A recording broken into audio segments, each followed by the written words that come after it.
Hey everybody, my name's Chris Americos, and in this video I'm going to tell you how the current events that are happening right now all across the world are going to affect and change the future of the education sector. So let's jump right in.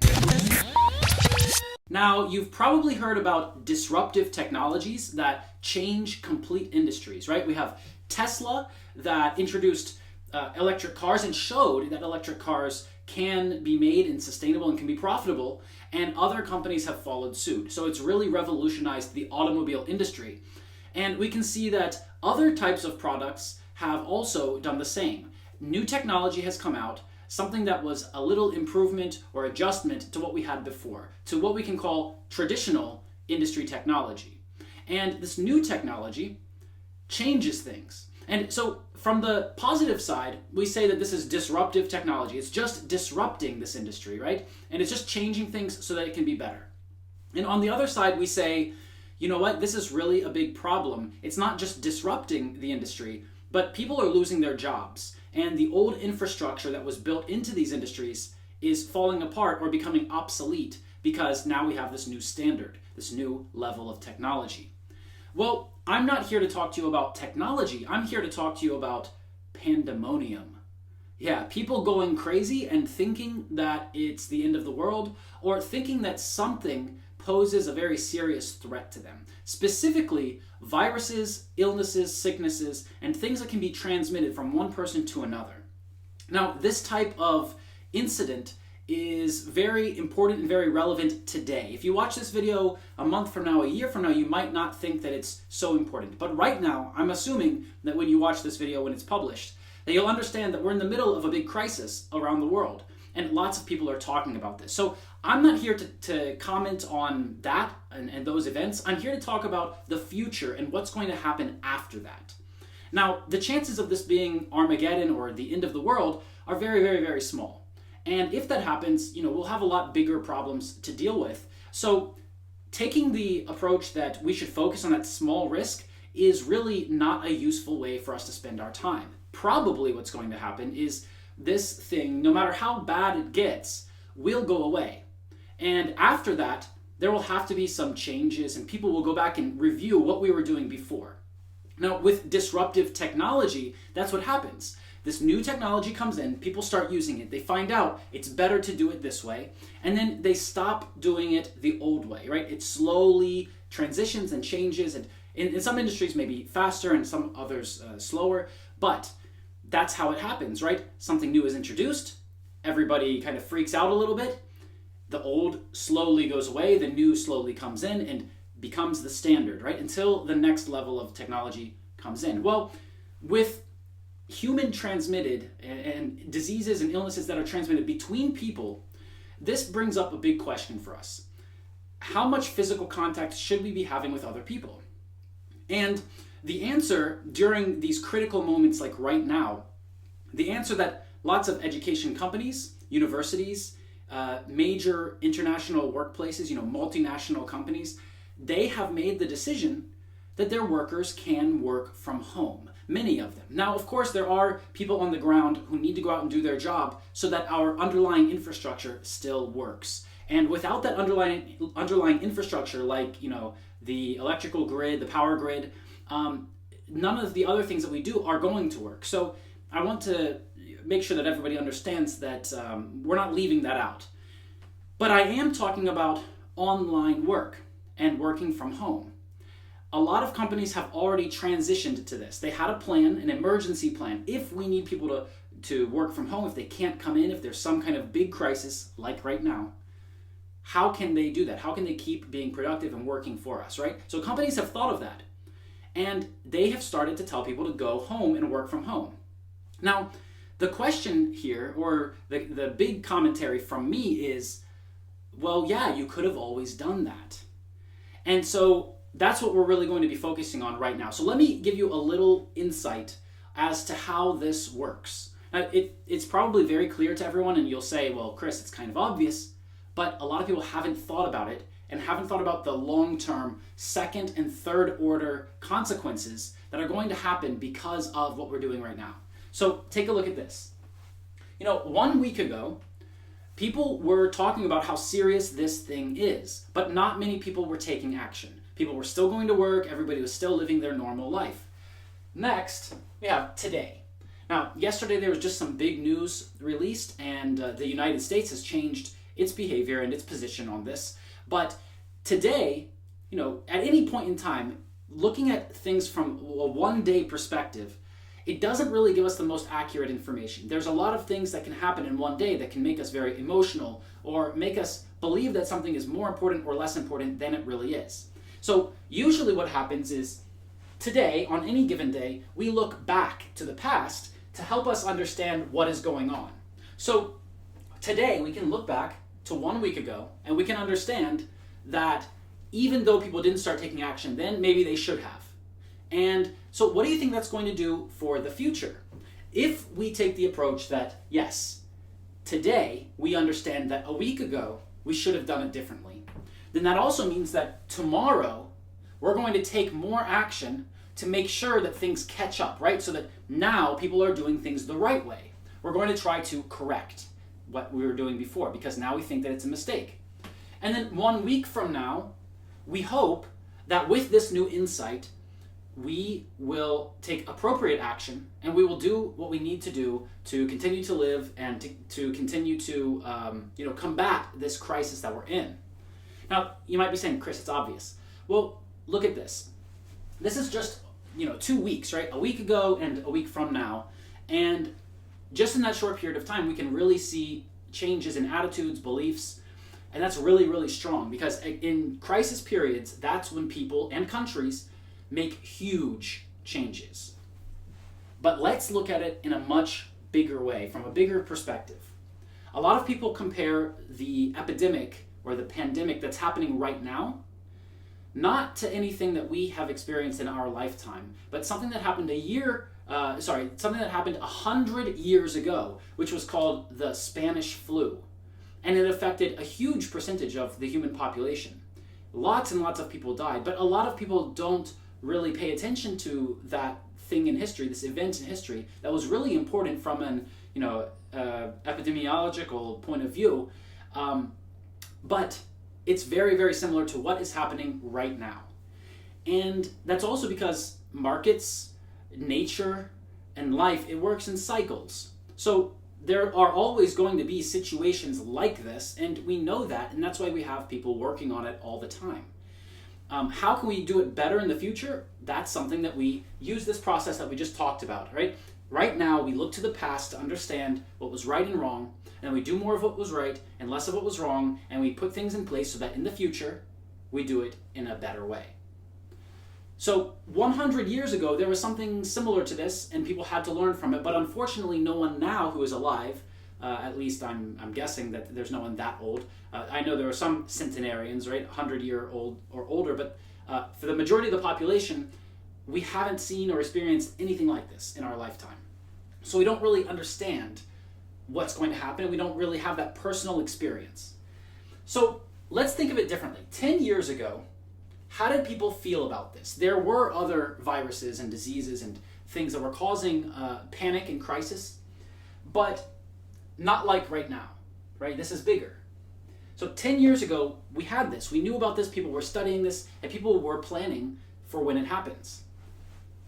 This year, it's impacted us, and we feel it, and we're reacting to it immediately, right? On the front lines. We're trying to use what we've learned over the last 10 years, 100 years, 1,000 years, but there are still some problems, and we identify those problems now. Next year, we hope that all of those problems will be solved and everything will be implemented so that we can do it differently. And 10 years from now, what's going to happen? So remember, when we did our 2-week analysis, instead of the 20-year analysis, when we did our 2-week analysis, we said, the problem appears, we start talking about it, but people aren't really taking action. It becomes more serious. People understand we need to take action and we need to correct our mistakes. Then we say we hope that we're doing things better now and we need to continue to correct mistakes. And then we look back and we say, okay, now we are much more prepared than then, and now we are better prepared for another event like this to happen in the near future. So from the 20-year perspective, this is what happens. we thought we were doing things right, but we weren't really as prepared as we needed to be. And we know that because now we can see that, because now we have a huge problem in front of us that we weren't prepared enough for. Next year, we hope that we've covered all of this, we will be prepared for this in the future, and of course there might be other problems that are related that we can also plan for. But 10 years from now, how are people going to look back, and what are the big changes going to be? Well, if we think about it on the level of, crisis management or pandemics or things like that, then of course we're going to put more structures in place to deal with these kinds of problems. But how does that relate to what I do, right? I'm not a professional in this sphere. I'm not a doctor. I'm not even close. And honestly, why am I talking about this, right? You might be thinking that. Well, the reason I'm talking about it is because the future of education is right in front of you if you want to see it. This is not, some kind of temporary fix that's going to happen. What's happening right now is going to affect us long term in the education industry and in the economy overall. You see, 10 years ago, you had the option to work online. You had the option to work from home. You could have put everything in place to start your independent business or consulting or teaching from home online. And if you had started 10 years ago, you would probably be very, very successful now if you hadn't given up, right? If you kept with it, kept improving, like we teach everyone to do in our training programs on teachingrevolution.com, that's what we do. So, if they had set that up 10 years ago, they would be really, really successful now, and they would be ready to deal with this, right? If you did that, and some of you probably have done that to a certain extent already, if you'd done that 10 years ago, well, this pandemonium that's around the world right now, it wouldn't be affecting you very much, right? And there would be a less effect. So this year, when all of this stuff happens, you would say, you know what, I'm really lucky. I'm in a good position. Thank goodness I took those steps 10 years ago or whatever. Next year, what do you think is going to happen? If big multinational companies and schools and universities in a time of crisis said, you can do everything that you were doing before from home, online. If they say that this year, what's going to happen next year? Well, next year, you're going to see a huge boom in people who are deciding that, you know what, this whole time I could have been working from home. I could have been working online. If I had set something up 10 years ago to give me that comfort and to give me that protection now, it seems, then where would I be now? I need to get started now. So that's what's going to change in the short-term future. People are going to see that, well, in a time of crisis, they pushed me to go online and work from home, but I could have done that this entire time. So we're going to see that over the next couple years, there's going to be a huge transition of people who worked offline moving online. And they will need to be trained, and they will need to understand how online business and education works. So whereas 10 years ago we knew that you could do that, and everything was in place, and those who wanted to, they did, even though that's true, now we see that it's very important for people to take action, because some people, they can't just transition their job online, right? They have to stop going to work, and now they have to find a new job or start a new career. And online seems a lot more doable to them because people who had those jobs kept their jobs. So next year you're going to see a huge boom in people transitioning to online work based on their experience throughout this crisis period. And here is the big point that I'm trying to make with this video. If you've watched this far, congratulations, because it's not for everyone, but 10 years from now, what do you think is going to happen? The education sector is going to be completely changed. And it's all thanks to what is happening right now. 10 years from now, of course, I'm not Nostradamus. I can't predict the future. But we can see the activity of financial markets. We can see the activity of the spread of pandemics and how things travel. We can see the network effects, both positive and negative.